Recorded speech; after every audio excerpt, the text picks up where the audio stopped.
Et ça vient pas de moi, là, et vraiment, on va assister à plusieurs présentations d'économistes. Le prix des billets, et je sais que c'est une croyance qui est forte, n'a rien à voir avec le salaire des joueurs. Ça dépend des marchés.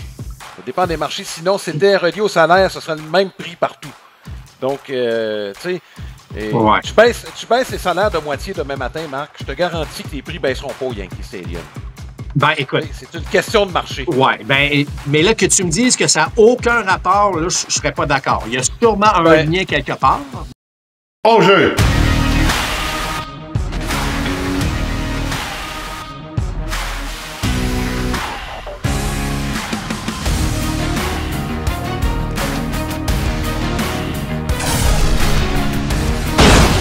Deuxième prise! Compte complet! Le balado compte complet est présenté par Plan de match à Boucherville, votre centre d'entraînement et boutique de baseball avec cage de frappeur intérieur et lance-balles, fier partenaire de votre passion. Voici vos animateurs, Alain Usereau et Mark Griffin. Bienvenue à Compte complet, Alain Usereau en compagnie de Mark Griffin. Le mois de février, ça veut dire que les camps d'entraînement sont tout prêts, on peut leur toucher. Marc, il y a encore des décisions à prendre de la part de joueurs, d'agents, d'organisations. On va commencer par, écoute, Max Scherzer avec les Blue Jays de Toronto. Écoute, on attend évidemment le dossier d'Alonso, on va y revenir tantôt. Est-ce que tu l'as vu venir ou tu pensais que le personnel de partance était réglé, toi, avec les trois vétérans, avec Rodriguez et Bowden Francis? Est-ce que tu pensais que c'était réglé, toi? Bah, écoute, tu sais, on connaît, Alain, le besoin de profondeur, surtout au niveau, tu sais, tu considères l'âge de certains partants. Tu disais, ben, peut-être qu'effectivement, on avait besoin d'une petite bouée de sauvetage qui pourrait nous aider un peu. Là, les rumeurs se sont accentuées dans le cas de Scherzer. Écoute, c'est un pari correct. Moi, je trouve ça correct dans le sens que ce n'est pas un contrat à long terme, donc tu n'es pas pris là pendant 2-3 ans avec un gars comme Scherzer, qui a atteint l'âge de 40 ans. Et tu regardes aussi, Alain, c'est que il n'y a pas une tonne de départ au cours des 2 dernières saisons, là, j'en conviens. Mais lorsqu'il lance, par exemple, il lance très bien. Tu regardes encore, c'est la moyenne de points mérités. Bon, oui, il donne des coups de circuit, il va en donner encore. Ça a été ça toute sa carrière, mais je pense qu'il est quand même capable d'aller chercher certains retraits. Évidemment, il s'en va là pas à Toronto comme sauveur. Il s'en va là comme 4e partant. On verra aussi qu'est-ce que ça va donner avec un gars comme Francis. Puis est-ce que Rodriguez, qui lui aussi est un peu fragile l'année passée, peut-être que dans un autre rôle, on va pouvoir le voir un petit peu plus souvent. Donc, je trouve ça correct, mais il ne faut pas s'attendre à un gars qui va lancer, selon moi, le 200 manches puis qui va aller chercher 35, 32 départs. Bon. C'est pas là qu'on s'en va. Je pense que c'est... mais ça ajoute une certaine profondeur. Là, les gens qui me disent « Ouais, mais c'est bon dans le vestiaire. » C'est pas mauvais.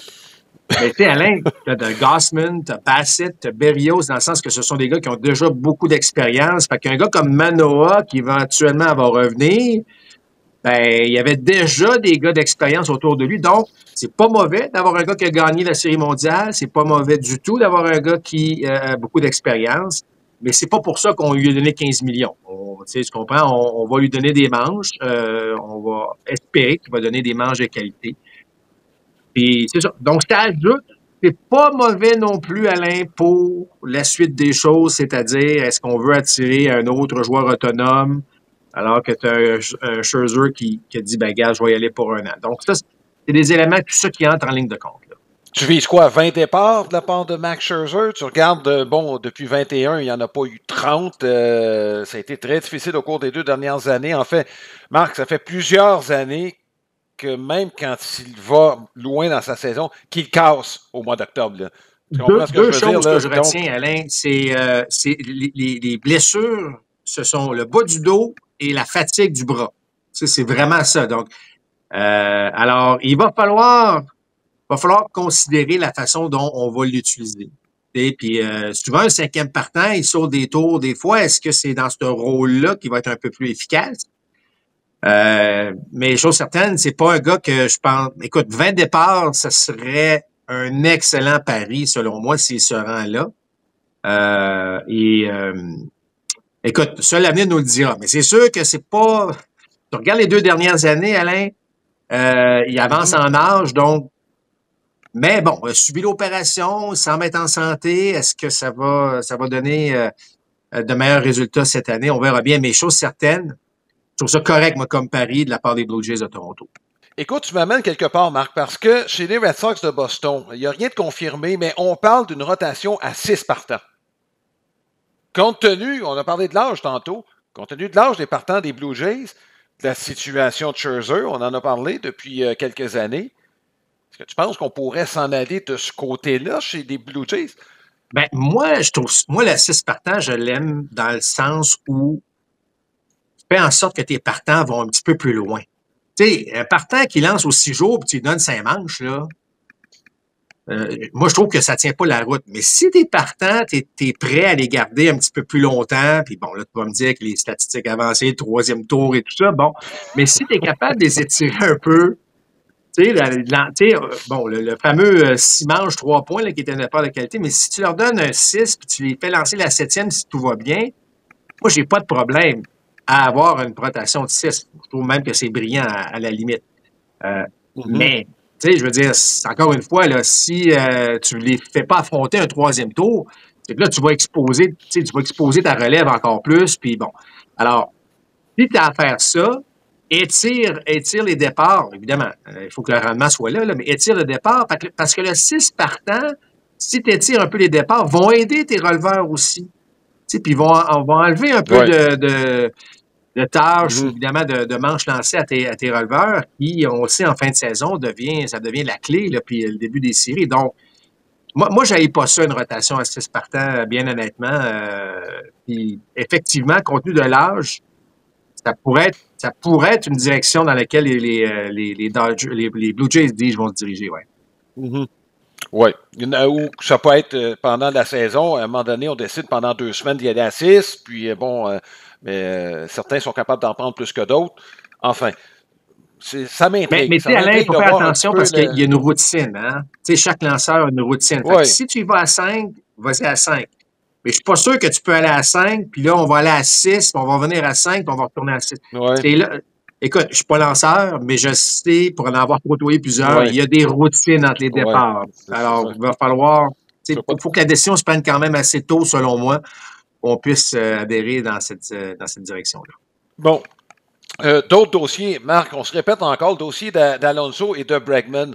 Puis, écoute, mon évaluation du dossier d'Alonso, on va commencer par lui, là. Puis, j'ai pas d'informations privilégiées. Mais ce que je pense, honnêtement, c'est que la meilleure offre actuellement sur la table vient des Blue Jays. C'est juste qu'Alonso voudrait revenir avec les Mets. Mais tant que les Mets n'égaleront pas ou ne seront pas proches de ce que les Blue Jays offrent, regarde, son orgueil lui dit « Non, je ne peux pas accepter ça. » Moi, j'ai l'impression que c'est là que ça se joue. Probablement. Et plus on étire le tout, Alain, donc plus on s'approche, je te parlais qu'on touche bientôt au camp d'entraînement, plus ça sent le contrat d'1 an ou de 2 ans ou de 3 ans, mais ou des options de sortir du contrat après 1 an. Là. Tu comprends? Là, c'est-à-dire beaucoup d'argent pour l'année prochaine avec des options. Moi, je ne vois pas des contrats de 5-6 ans, que ce soit Bregman ou Alonso, là, rendus à ce stade-ci. Si on avait eu des contrats à long terme, selon moi, on aurait signé avant. Là, un peu comme Flaherty vient de signer avec les Tigers, c'est-à-dire que c'est 2 ans, mais après la première année, il peut déjà sortir de son contrat. Ça va ressembler à ça, moi, selon moi, ce qui va se passer avec Alonso, parce que c'est ce qu'attend des Mets de New York. Moi, je suis totalement d'accord avec toi. Ça me semble assez évident. Pourtant, tu sais, écoute, c'est un drôle de dossier, hein, le dossier de Alonso. Il y a des agents, imagine-toi, qui ont tenté de communiquer avec lui pour dire « Hey, ta stratégie ne fonctionne pas, viens-t'en chez nous. » Et là, il a fallu que Alonso dise aux agents « Hey, écoutez, non, j'en ai un agent, je reste avec. » Puis c'est Scott Boras, son agent. Donc, c'est une drôle d'histoire. Moi, je suis d'accord. Je sais que la meilleure offre, c'est celle des Blue Jays qui est sur la table pour Alonso. C'est ce qui a été indiqué. Mais moi, il veut retourner là. Il veut retourner avec les Mets de New York. Bregman, je suis un peu moins certain qu'il veut retourner avec les Astros, même si Altuve qui a mentionné qu'il ne dérangerait pas de changer de position pour permettre à Bregman de revenir. Mais Alonso, c'est sûr que les Blue Jays auraient besoin d'un autre coup de bâton. Mais si tu me demandes entre Alonso et Bregman du côté des Jays, moi, j'irais avec Bregman. Parce que Bregman t'amène une polyvalence que Alonso t'amène pas. Et là, évidemment, si t'amènes Alonso, que Vlad ne signe pas à la date limite, enfin, au début du camp d'entraînement, alors que lui s'est dit moi, je négocie pas une fois que le camp d'entraînement a commencé, ben là, tu as toutes sortes de rumeurs, puis de patentes, puis de distractions autour de ça. Donc, côté baseball, moi, j'irais avec Bregman, si on me donnait le choix entre Bregman et Alonso. Mais si Alonso atterrit avec les Blue Jays, ben c'est sûr que là, ça te donne quand même un cœur de formation avec pas mal de puissance. Oui. Quelle place qu'on lui donnerait? Moi, écoute, c'est le nombre d'années, Marc. C'est pas compliqué, là. C'est assez clair là, que dans le cas de Bregman, puis le nom de Machado avait été mentionné, ce qui est un non-sens parce les deux n'avaient pas le même âge. Bregman, dans les deux cas, on a peut-être visé un peu plus haut que notre véritable valeur. Dans le cas d'Alonso, c'est qu'il est unidimensionnel, Marc. C'est pas un bon gars, c'est pas un gars très rapide.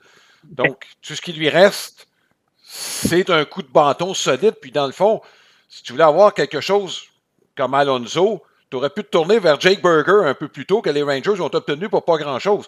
Je sais que ça peut sembler boiteux, Marc, mais ce n'est pas tant que ça. C'est deux joueurs qui n'ont pas de défense puis qui ont de la puissance. Oui, puis tu sais, il ne faut pas oublier que Santander est là pour son coup de bâton.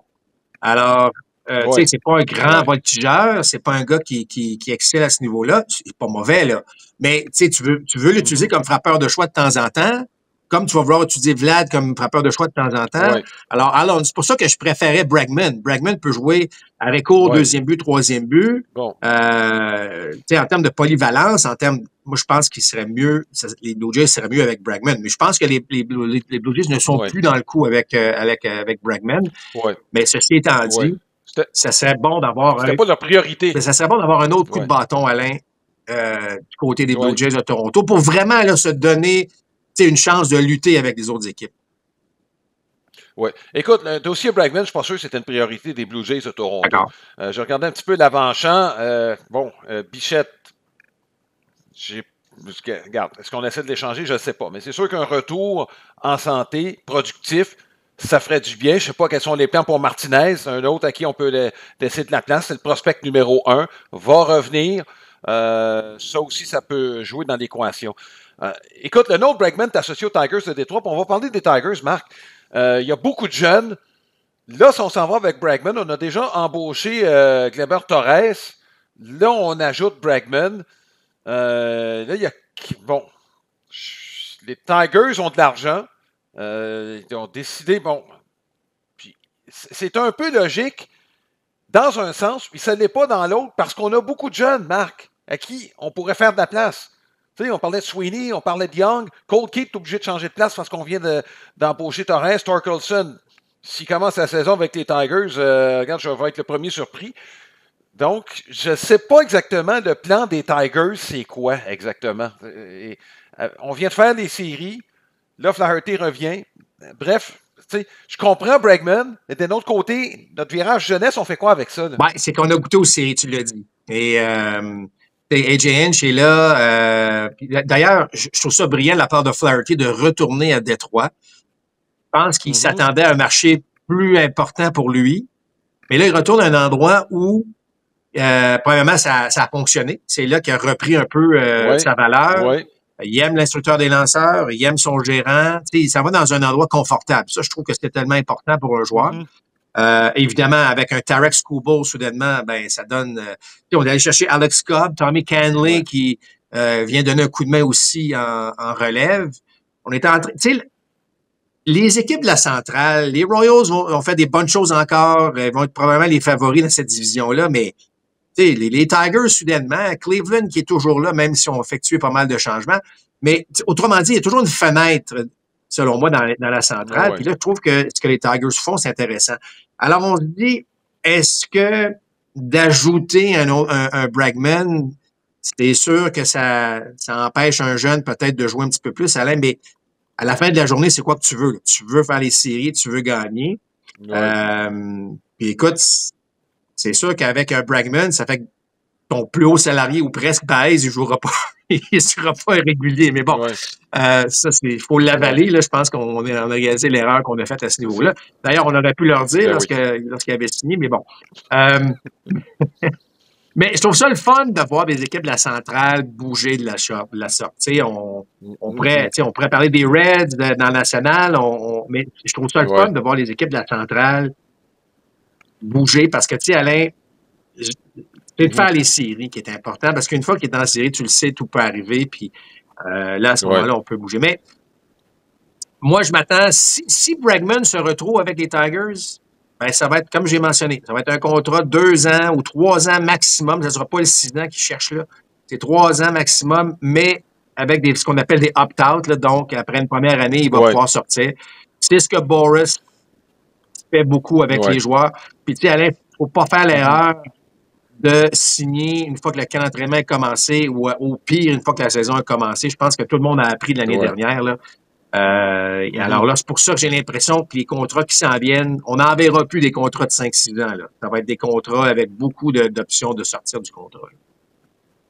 Marc, avant de passer à la fin de ce premier bloc, je veux qu'on parle de Kim, Ha-Seong Kim, qui a signé avec les Rays de Tampa.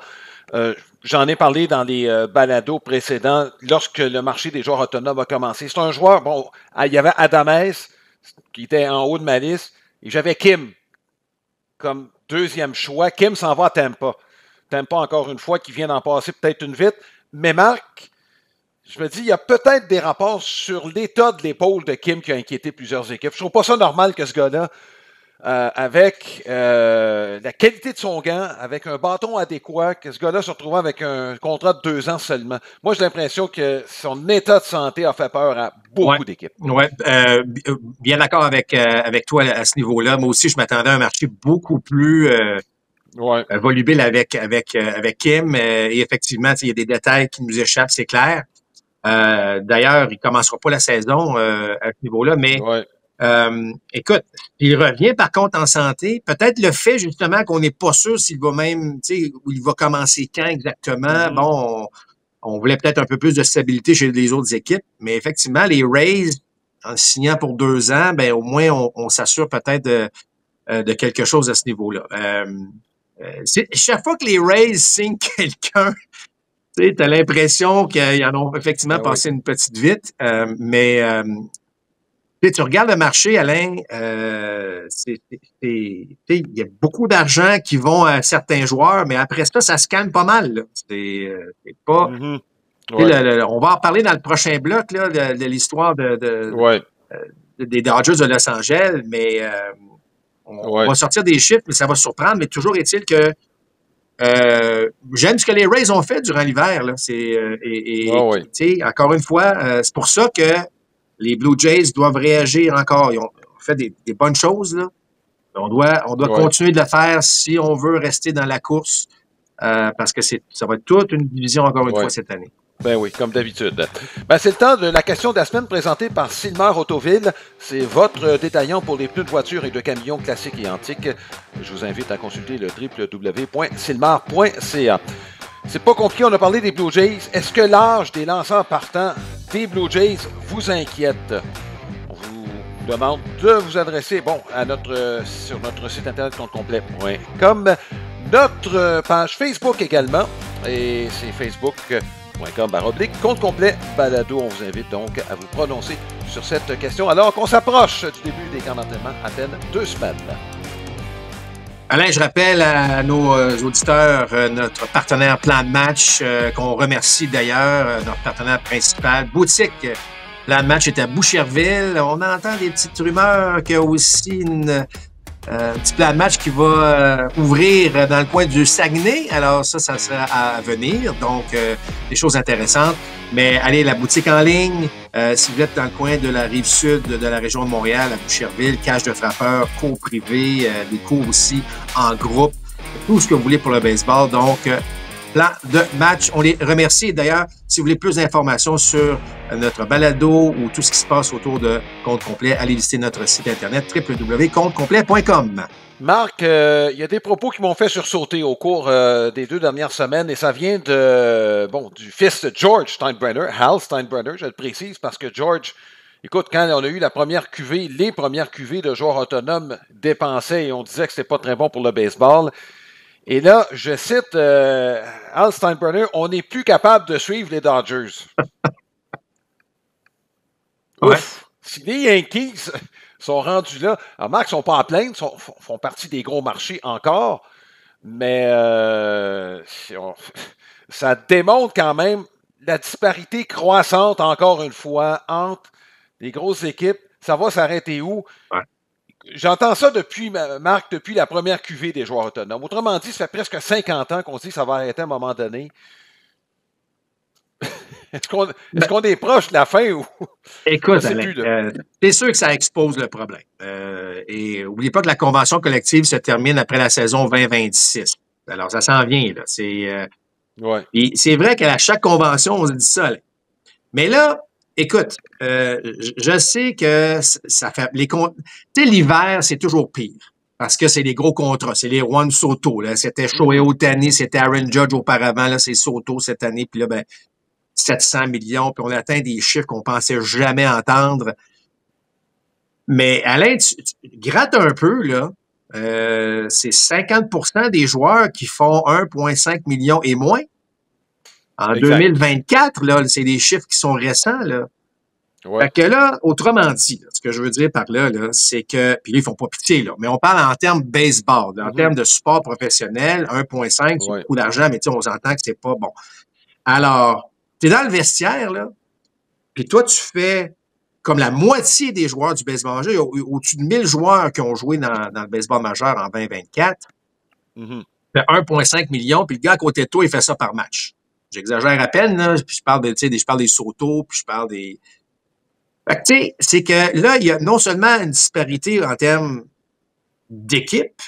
Je regarde les Marlins, puis je regarde les Dodgers, là, Alain, là, c'est 2 mondes. On est 2 mondes différents, mais là, tu vas avoir un joueur qui fait 45, 50 millions par année, puis tu as le 3/4 de ton équipe qui va faire en moyenne, en bas, tu sais, je veux dire, autour de 4 millions. C'est quoi la moyenne maintenant, Alain? On est autour de 4,5, ça va augmenter un peu, là, mais on est autour de 4,5 et ça à quoi tu faisais référence, la médiane, c'est ça, le 50% plus, 50% moins, là, c'est 1,5. Bon. Ça veut dire que les hauts salariés tirent la moyenne vers le haut pas mal, là. Fait que, tu sais, je veux dire, à un moment donné, là, c'est qu'il va falloir que tout le monde se regarde dans le miroir et me dire c'est parce que ça n'a pas d'allure. Tu sais, Juan Soto, il est bien bon, là. Il est super bon, puis tu sais, c'est une qualité de joueur, de frappeur surtout, là. Mais tu sais, puis je sais qu'il attire du monde, les gens veulent aller le voir jouer, puis j'ai pas de problème à ce qu'il fasse plus d'argent que les autres, là. Ben, écoute, y a-tu moyen que ça soit pas aussi élevé ou... Fait que je trouve que le problème n'est pas juste au niveau des joueurs, il est au niveau des propriétaires. Parce que là, tu as des propriétaires. Imagine-toi, là, si Hal Steinbrenner dit ça, qu'est-ce que les propriétaires des Pirates, des Royals, des Reds se disent, eux autres? Tu sais, je veux dire, si toi, tu dis qu'on n'est pas capable de suivre les Dodgers, nous autres, on n'est pas capable de suivre depuis 50 ans, là.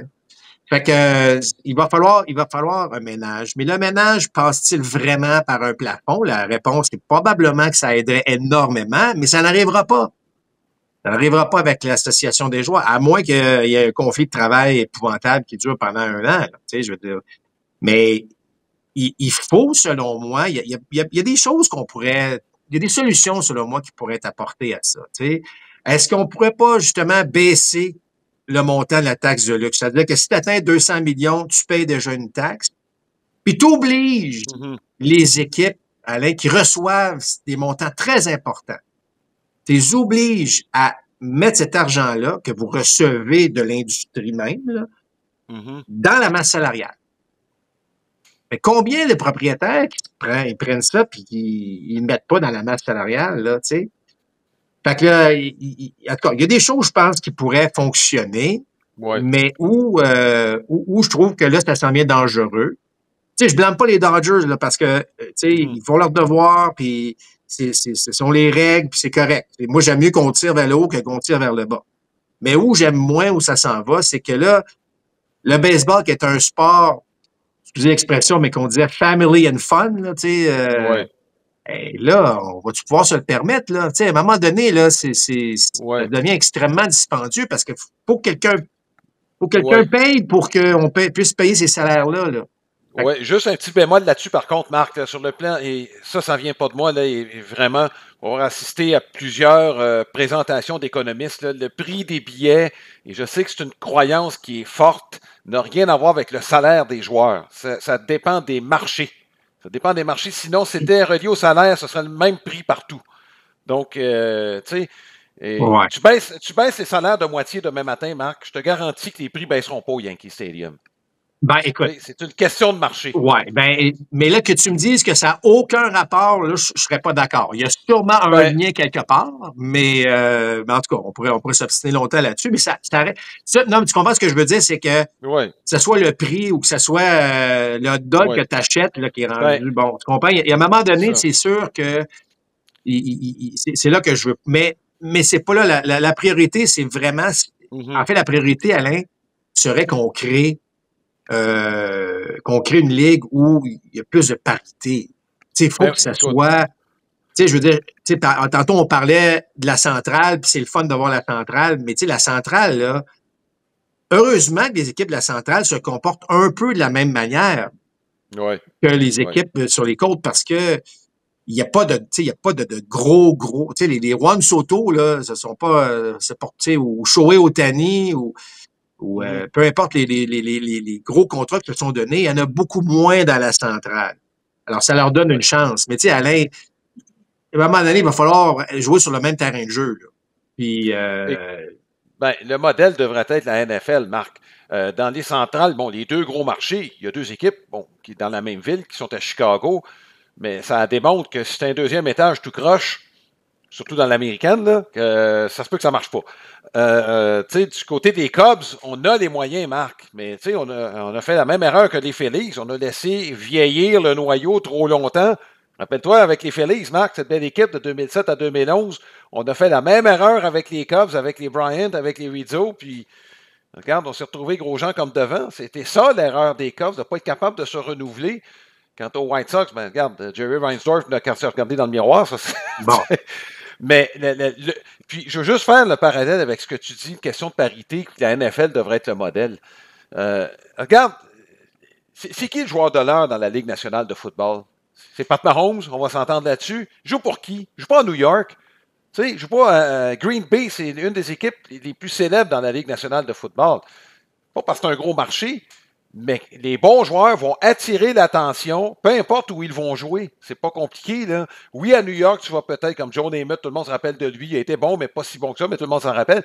Mais ça n'empêche pas que Pat Mahomes, actuellement, Pat Mahomes, regarde, c'est le visage de la NFL, puis il joue à Kansas City. Oui, mais tu sais, Alain, tous les revenus, ce sont des revenus nationaux. C'est ça.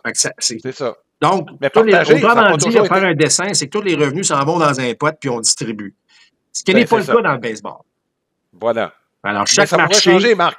Ça pourrait changer avec les changements sur la façon dont les matchs sont diffusés. C'est là où ça peut se développer autrement, Marc. Puis, avec notamment, certains distributeurs là, qui ont eu des difficultés financières. Donc, la Ligue a pris sous contrôle certaines équipes. Moi, je pense que ça pourrait amener à une équité. Et là où ça pourrait poser des problèmes, c'est est-ce que les Yankees, ça leur tente de négocier sur le plan national? Les Dodgers, la même chose. Les Blue Jays, la même chose, eux qui ont le Canada au complet. Il y a des dossiers importants, Marc, d'ici 2028, là, qui vont être à régler dans le monde du baseball. Ouais, en fait, ce que tu dis, Alain, ce qui est intéressant, c'est que moi, je pense qu'il y en a des pistes de solutions. Ouais. Et il va juste falloir les trouver, les exploiter un petit peu plus. Parce que, tu sais, les Dodgers, la question, est-ce que c'est bon pour le baseball ce qu'on est en train de voir? Là, parce que c'est une équipe d'étoiles. On est en cas, je veux dire. Là, les prédictions là, à Vegas et tout ça, là, on parle de 117 victoires avec la formation qu'ils ont sur papier actuellement. Là. Fait que, on est ailleurs. Je ne sais pas ce qu'on a dit sur les Marlins ou les White Sox, mais bon, ça pour dire qu'on est dans deux mondes complètement différents en ce moment. Puis, tu sais, c'est clair là, qu'à un moment donné, là, on aime le baseball. Tu sais, on va suivre ça, des fois, peu importe là, ce qui se passe. Mais, tu sais, à quelque part, Ça prend de la parité, puis encore une fois, je dis pas que c'est mauvais ce que les Dodgers ont fait, mais tu sais, de mettre sous contrat, je veux dire, tous ces joueurs-là, à un moment donné, ça devient... pas sûr que ça devient vraiment ce que tout le baseball, tous les marchés le recherchent. La seule bonne nouvelle là-dedans que je vois, Marc, tu sais, les Yankees, quand ils dépensaient beaucoup plus que tout le monde, tu sais, Steinbrenner se foutait du reste du monde, puis du reste des équipes. Historiquement, les Dodgers ont été de bons partenaires dans le baseball majeur. Fait que je me dis, s'il y a des changements à arriver, tu sais, je me dis, les Dodgers, probablement, en tout cas, si je me fie au passé, vont être de meilleurs joueurs d'équipe que si les Yankees, par exemple, étaient au milieu de ça. Moi, c'est ce qui me rend optimiste quant à la suite des choses. Puis je pense que ça va être inévitable de toute façon, compte tenu des changements sur le plan technologique qui s'en viennent. Mais on n'est pas encore rendu là. Puis moi, je suis pas sûr, Marc, des Dodgers de Los Angeles, quand ce sera le temps d'évaluer les équipes, je regardais là, puis les Diamondbacks sont pas de mauvaise équipe, pour te dire ça, moi. D'accord avec toi. J'aime moins ce qui se passe avec les Padres actuellement, mais effectivement, j'aime beaucoup le personnel de lanceurs des Diamondbacks. Bon, Marc, Cooperstown, 3 nouveaux intronisés qui vont s'ajouter à 2 autres à l'automne passé dont on avait parlé, dont Dick Allen. Là, Ichiro, presque unanime. Sissi Sabathia, Billy Wagner. Marc, ça fait longtemps que j'en parlais. Il était dû pour être là. Je vais te lancer un auto en relève tantôt. Puis, Marc, je regardais, parmi les releveurs qui, bon, selon des critères de stats avancés que je regardais, qui ont fini parmi les 5 premiers de leur ligue, Wagner, bon, Mariano Rivera est dans une ligue à part, parce que jouer avec les Yankees, il avait plus d'opportunités que quiconque, mais il a fait le travail. Bon. Mais Billy Wagner méritait sa place. Moi, je pense dans les 3, là, il méritait sa place. Dans le cas d'Ichiro, si on parle de la valeur, puis je sais que je vais me faire lancer des tomates, si on parle de la valeur sur le terrain du joueur, on pourrait débattre. Je suis d'accord. C'est un gars qui ne se fiait qu'à ses couches. C'est un genre de joueur qu'on voit presque plus, là. Tu sais, c'est sa moyenne au bâton qui faisait foi de ce qu'il était capable de faire. OK, son jeu en défense. Son jeu en défense était excellent. Mais des joueurs qu'on voit presque plus. Il y a des joueurs, Marc, Andrew Jones, je pense à Andrew Jones, qui ont probablement été globalement meilleurs qu'Ichiro Suzuki. C'est juste que ce qu'il a apporté dans le baseball majeur, c'est là, quand on parle des impondérables, c'est peut-être là que ça rentre en ligne de compte. Puis, compte tenu de ça, je pense qu'il avait sa place. Ben, écoute, regarde, moi, ce qui me fascine dans le cas d'Ichiro, c'est que, Alain, on parle d'au-dessus de 600 coups sûrs à l'avant-champ. Ouais. Fait que des coups sûrs à l'avant-champ, c'est pas toutes des amortis, là. C'est, tu sais, ce qu'on appelle on slappe la balle, ou une balle bondissante, puis c'est correct, ce gars-là quittait le rectangle. Fait que lui, il a exploité, tu sais, il y avait une coordination main-œil exceptionnelle. On va le dire, là, son taux de contact, bon. Il ne faut pas négliger, Alain, son jeu en défense, là. Tu sais, ce gars-là était bon. Avec un des bras les plus puissants et précis. Tu sais, donc, c'était un joueur complet, mais effectivement, on n'en voit plus beaucoup. Par contre, où je suis un petit peu d'accord avec toi, regarde les statistiques de Kenny Lofton. Regarde les statistiques d'Ichiro Suzuki. Là, vous avez, Ichiro Suzuki, aurait dû être unanime la première année, là, d'admissibilité. Kenny Lofton, après une année, il avait pas eu le 5%. Mais regardez les statistiques des deux. Je veux dire, ça n'a pas d'allure. Le WAR de Lofton, juste une parenthèse, le WAR de Lofton en carrière est supérieur à celui d'Ichiro. Non, mais tu regarde le niveau des coups sûrs, tu sais, je veux dire, on parle de 2 voltigeurs, deux premiers frappeurs de rôle offensif. Je vais te dire, là, ça n'a pas de bon sens que Lofton ne soit pas resté sur les bulletins de vote puis qu'à la limite, il n'ait pas une candidature. Bon, ça c'est un. Donc, moi, je suis d'accord, Ichiro, il a été tellement bon pour le baseball. Aussi, ça fait partie des critères. Wagner, je suis 100% d'accord. Je suis tellement content. Ce gars-là, tu regardes les statistiques de Wagner, là. Wagner, il lançait à quel moment dans un match? Mm-hmm. Il lançait en fin de match, à chaque fois que ça comptait. Puis ça, là, c'est... Tu sais, je veux dire, tu peux avoir des releveurs qui ont des très, très bonnes statistiques, mais lui, c'était en 9e. Content pour lui. Une famille de baseball, c'est extraordinaire. Et dans le cas de Cécile Tabatière, content aussi que ce soit première année. Lui aussi, tu pourrais débattre de bien des manières, mais il a fait des choses. Tu sais, moi, j'aime ça. J'aime ça d'avoir un des critères là, que moi j'apporte beaucoup pour un membre du centre de renommée, Alain, c'est d'être bon pendant longtemps. Ouais. Et Sabatier a été quand même très solide au cours de sa carrière. Oui, un WAR très élevé, en fait. Il lançait beaucoup de manches. Ses coéquipiers l'aimaient beaucoup partout où il est passé. On parle de Aaron Baines souvent, là, puis le comparatif chez les lanceurs, c'est Jack Morris. Là. Donc, tu comprends, puis Sabatier était pas mal meilleur que Jack Morris.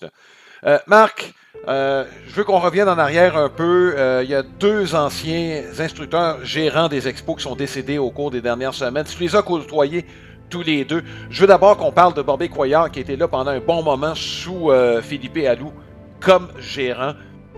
Et tu étais descripteur, donc tu as eu l'occasion de côtoyer Coyard pendant fort longtemps. Un bonhomme effacé, Marc, c'est pas le premier nom, loin de là, parmi les instructeurs qui vont nous venir à l'esprit quand on parle des instructeurs et des lanceurs de l'histoire des expos. Ah, effectivement, mais tellement apprécié. C'est lui qui aimait travailler dans l'ombre. C'était ce type d'instructeur-là. Philippe prenait la place, puis Bobby faisait le travail derrière. Un chic monsieur, toujours très apprécié probablement. Là, parce que évidemment, à l'époque, moi, je voyageais avec l'équipe, donc, on avait des accès privilégiés. C'était facile dans l'avion, à un moment donné, de juste dire hey, comment ça va, puis où tu parles, les joueurs, les lanceurs, puis savoir lire entre les lignes, qu'on appréciait beaucoup Bobby Coyard. Je pense qu'il était très juste, très préparé avec ses joueurs et très... ce que tu voyais, c'est ce qu'il était. Il était très réservé, mais si tu lui posais la question, on dirait comment ça se passe, il va te répondre. C'est toujours des réponses très, très songées, très brillantes. Moi, c'était une personne que j'ai beaucoup appréciée, vraiment une bonne personne de baseball qui avait à cœur les succès, évidemment, de ses lanceurs. Puis, c'était évidemment très triste d'apprendre cette nouvelle-là. Oui, et Jeff Torborg, Marc, associé beaucoup à Jeffrey Loria. C'est lui qui avait succédé en fait à Philippe Alou, n'est resté à Montréal que pendant une demi-saison avant d'être remplacé par le baseball majeur par Frank Robinson. Donc Torborg qui a été gérant auparavant chez les White Sox et les Mets. Receveur dans le baseball majeur, 3 matchs sans point Nicoseux comme receveur. Oui, mais lui aussi, écoute, lui était très sympathique. Il était ami avec Loria et Sampson, mais il était très sympathique. Et il savait qu'il arrivait dans une situation pas évidente. Et Philippe Alou, c'était Philippe Alou à Montréal. Mais je trouve que dans son comportement, il y a eu une transition intéressante qui s'est faite. Il n'est pas arrivé puis il a complètement tassé Philippe. Non. Philippe, ce qu'il faisait, c'est excellent, puis je respecte beaucoup, puis on va continuer dans... Tu comprends, c'était le fun.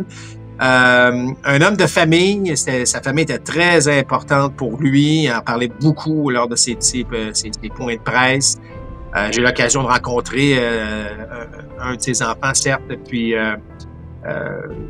c'est un gars de baseball. Et tu l'as dit. Puis c'est un autre ancien receveur, Alain, qui est devenu une tête dirigeante du baseball. Alors, je trouve vraiment que c'est 2 décès à souligner parce que c'était vraiment 2 très, très bonnes personnes et qui avaient à cœur, évidemment, le succès des joueurs, puis qui n'ont pas été trempés dans des situations très, très évidentes, là, surtout avec Torborg à la fin du côté des Expos. Oui, ben écoute, tu l'as mentionné, Marc, il remplaçait quelqu'un qui était immensément populaire à Montréal. Oui. Je veux dire, il en était conscient quand il est arrivé. Il en était conscient, absolument. Oui. Mais il y avait un travail à faire. Il y avait un mandat, puis c'est ce qu'il disait. J'ai un mandat à faire, puis j'ai quelque chose, Alors, il tentait d'avoir la meilleure relation possible avec ses joueurs, avec l'organisation. Mais effectivement, il arrivait dans un compte de 2 prises là, dans sa situation. Oui. Ben écoute, Marc, 2 anciens expos qui partent, ça nous fait... Écoute, ça nous fait Rappelez que les années passent, ça fait déjà 21 ans, Marc, que les Expos sont partis et malheureusement, il y a quelques souvenirs comme ça qui nous reviennent lors de départ de certains membres de l'organisation des Expos.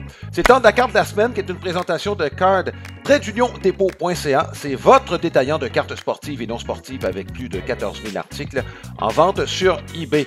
Roki Sasaki, et c'est sa carte de recrue au Japon avec l'équipe des Lotte Marines. Chiba Lotte Marines. Carte de marque BBM de 2020, son année recrue. C'est pour ça qu'à Lando, il n'y a pas de statistiques. Il y en avait sûrement, là, bon, que ce soit au niveau scolaire auparavant. Sauf qu'il est arrivé là et déjà, Marc, on savait qui il était. Là. Sasaki, c'est pas juste dans le baseball majeur qu'il est arrivé avec un certain battage. C'était le cas aussi au Japon. Il y a cet ensemble-là, BBM, compte 600 cartes. C'est comparable à ce qu'on trouve aux États-Unis. C'est pas surprenant, là, je veux dire, le monde dans son ensemble est devenu global. Donc, ce qui se fait au Japon, ce qui se fait aux États-Unis, on regarde ce qui se fait de mieux, puis on essaie d'englober tout ça. Et il y a certaines cartes qui ont été commercialisées aux États-Unis, donc il y a quelques informations en anglais, mais c'était émis pour le public japonais. D'ailleurs, une petite parenthèse, Marc, je te parlais de la globalisation du baseball. Et une équipe japonaise dans la série des Caraïbes cette année. Écoute, je ne suis pas sûr qu'on est de calibre. Là. Je regardais les joueurs qu'il y avait au sein de cette équipe-là. Le plus connu, c'est, tu te rappelles de Kawasaki, ce jeune dynamique là, qui avait joué avec les Blue Jays de Toronto et qui était devenu très populaire. C'est le seul véritable connu de la part de cette équipe japonaise-là qui tente tant bien de mal là, de survivre, Marc. Mais tu sais, ce sont des joueurs de ligue indépendante qui se frottent à des joueurs aguerris qui ont touché au baseball majeur.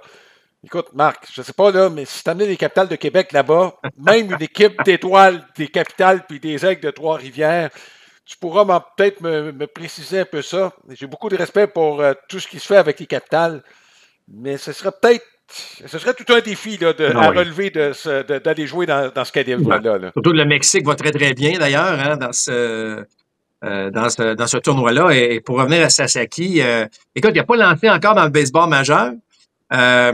Puis déjà, on le place parmi les meilleurs lanceurs. Alors, j'ai hâte, écoute, il arrive avec un peu de pression, on va se le dire. Là. Mais c'est tout un gars, tout un lanceur. J'ai hâte de voir comment ce gars-là va se comporter dans le baseball majeur. Mais il arrive avec une feuille de route assez impressionnante. C'est pour ça que les Dodgers ont un pas pire personnel de partant, on va se le dire. Enfin, ils en ont deux personnels de partant là, à ce niveau-là. Favori comme recrue de l'année avant que ça commence, mais je ferais bien attention à Dylan Cruz, moi, avec les Nationals de Washington. Je sais que ses stats n'ont pas été si spectaculaires l'année passée, mais c'en est un qui a des outils, ça, Marc, pour briller dès l'année prochaine. Voilà ce qui complète ce compte complet. On met un peu la table là, en vue du camp d'entraînement qui commence. On a quelques surprises pour vous au cours des prochaines semaines. On vous invite à être à l'affût. Il y a d'autres entretiens aussi qui seront ajoutés au fil des prochaines semaines. Donc, on continue à suivre ce qui se passe dans l'actualité baseballesque. Alain Giroux et Mark Griffin, on vous souhaite de passer du bon temps en attendant le début des camps d'entraînement. Voilà, prenez soin de vous. À la prochaine. Balado compte complet vous a été présenté par Plan de match à Boucherville, fier partenaire de votre passion.